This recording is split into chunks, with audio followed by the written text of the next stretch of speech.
आज की बात। स्वागत। आप जानते हैं कि आज की बात में इस समय हम लोग तथागत बुद्ध के वचनों के आलोक से जो मार्गदर्शन हमारे जीवन के लिए आता है उसे ही हम अपने पक्ष में समझने का ये प्रयास करते हैं। इस कड़ी में इस समय हम लोग समझ रहे हैं सम्यक समाधि। तथागत ने जो जीवन जीने के लिए आर्य अष्टांगिक मार्ग दिया है, जिसे लोग मध्यम मार्ग के नाम से जानते हैं, सम्यक मार्ग के नाम से जानते हैं, लेकिन इसके जो 8 अंग हैं, इसमें का एक ऐसा विशिष्ट अंग जिसे कहते हैं सम्यक समाधि, उसको हम समझ रहे हैं। पिछले कड़ी में हमने देखा कि किस तरह तथागत समझाते हैं कि जो सम्यक समाधि का अभ्यास करता है तो वो क्या करता है, तो अपने चित्त को एकाग्र करता है। और चित्त को एकाग्र करता है मतलब क्या, तो सम्यक स्मृति और सम्यक प्रयास, इन दोनों को, सम्यक स्मृति उसका निमित्त होती है और सम्यक प्रयास जो है, सम्यक प्रयत्न जो है, ये उसकी सामग्री होती है। इन दोनों को इकट्ठा करके समाधि की भावना का अभ्यास करता है जो भी कोई साधक है। और वो जब ये करता है तो उसके जीवन में प्रीति और सुख उत्पन्न होते हैं। तथागत अपने स्वयं के अनुभवों से ये बात कहते हैं। इसी बात को वे भिक्षुओं को, भिक्षुणियों को, उपासकों को, उपासिकाओं को समझा रहे हैं। आइए आगे बढ़ते हैं।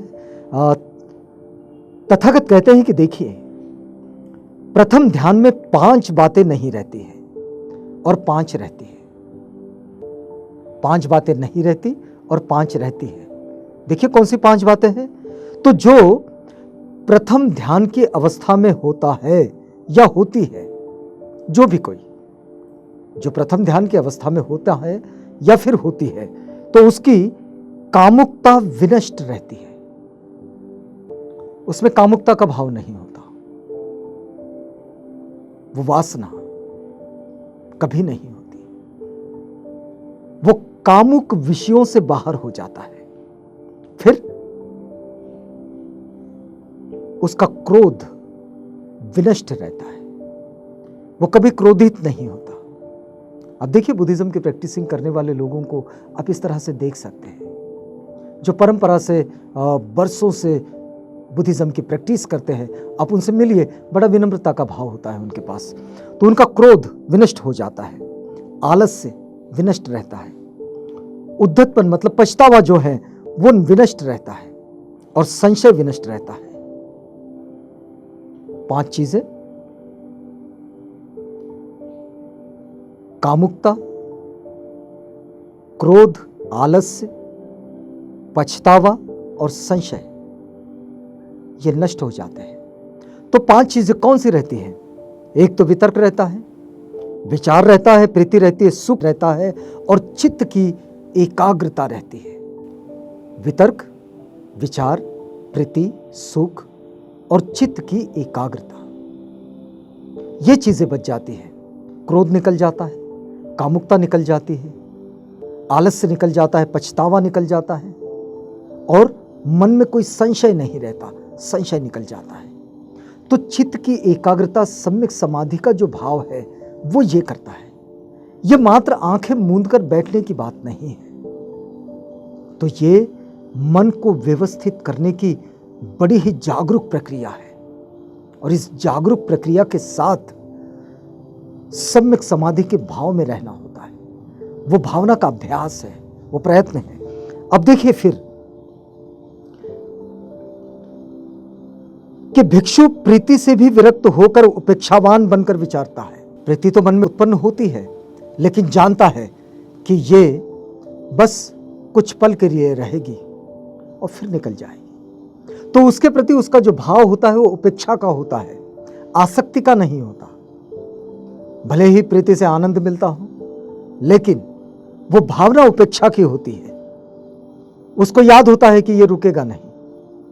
अनित्यता का भाव जो होता है वो हमेशा के लिए जानता है, और इसलिए उस उत्पन्न प्रीति को भी, उस सुख को भी, उस वितर्क और विचार को भी वो उपेक्षा की भावना से देखता है, चित्त को एकाग्र कर लेता है, और फिर वह स्मृतिवान, ज्ञानवान होता है और शरीर से सुख का अनुभव करता है। वह तृतीय ध्यान को प्राप्त करता है। जिसे लोग उपेक्षावान स्मृतिवान सुखपूर्वक विहार करने वाला कहते हैं, जिसको किसी चीज का कोई फर्क नहीं पड़ता।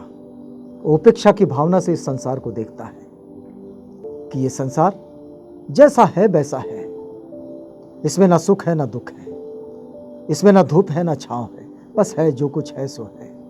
उसके प्रति उसकी आसक्ति नहीं होती। चित्त की एकाग्रता का जो भाव है वो इस तरह से काम करता है और इस तरह से वो आगे भी बढ़ता है। भिक्षु सुख और दुख दोनों के प्रहरण से सौमनस्य और दौर्मनस्य के पहले ही अस्त हुए रहने से चतुर्थ ध्यान में वो जान लेता है, सौमनस्य वेदना को भी जान लेता है, दौर्मनस्य वेदना को भी जान लेता है, और इसलिए वो उससे उसके उत्पत्ति से वो पहले ही उसके अस्त होने रहने से और उसके उत्पन्न होने रहने से वो जान लेता है और वो चतुर्थ ध्यान को प्राप्त करता है, जिसमें न दुख होता है न सुख। उसमें होती है केवल उपेक्षा, स्मृति की परिशुद्धि। इसमें सिर्फ न्यूट्रलाइजेशन का भाव होता है, न्यूट्रल, उपेक्षा का भाव, और इसमें होती है स्मृति की परिशुद्धि। स्मृति के स्तर पर जान चुका होता है कि बस ऐसा ही है। प्रथम ध्यान, द्वितीय ध्यान, तृतीय ध्यान तथा चतुर्थ ध्यान को प्राप्त कर वो विचरता है, वो विचरण करता है। वह रूप, वेदना, संज्ञा, संस्कार, विज्ञान सभी धर्मों को अनित्य समझता है, उसको जान लेता है। दुख समझता है, रोग समझता है, फोड़ा समझता है, शल्य समझता है, पाप समझता है, पीड़ा भी समझता है, नष्ट होने वाला समझता है, शून्य भी समझता है और समझता है अनात्म। वह अपने मन को, यानी कि धर्म के विषयों, मन के विषयों को उसकी ओर जाने से रोक लेता है। अपने मन को उन धर्मों की ओर से जाने से रोक कर वह उस अमृत तत्व की ओर ले जाता है जो शांत है, जो श्रेष्ठ है, जहां उपेक्षा है, जहां शांति है, जहां न्यूट्रलाइजेशन है, वो सभी संस्कारों का शमन है, उसको वो जान लेता है। वहां अपने चित्त को ले जाता है और सभी चित्त वालों का त्याग है, तृष्णा का क्षय है, विराग स्वरूप तथा निरोध है, निरोध स्वरूप निर्वाण है।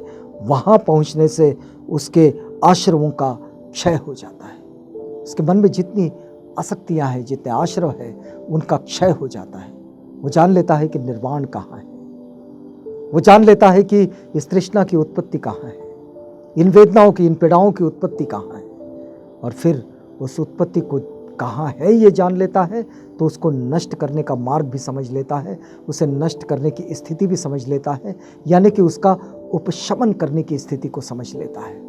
और ये चित्त की एकाग्रता का ये बड़ा ही गंभीर अभ्यास है, बड़ा ही सूक्ष्म अभ्यास है।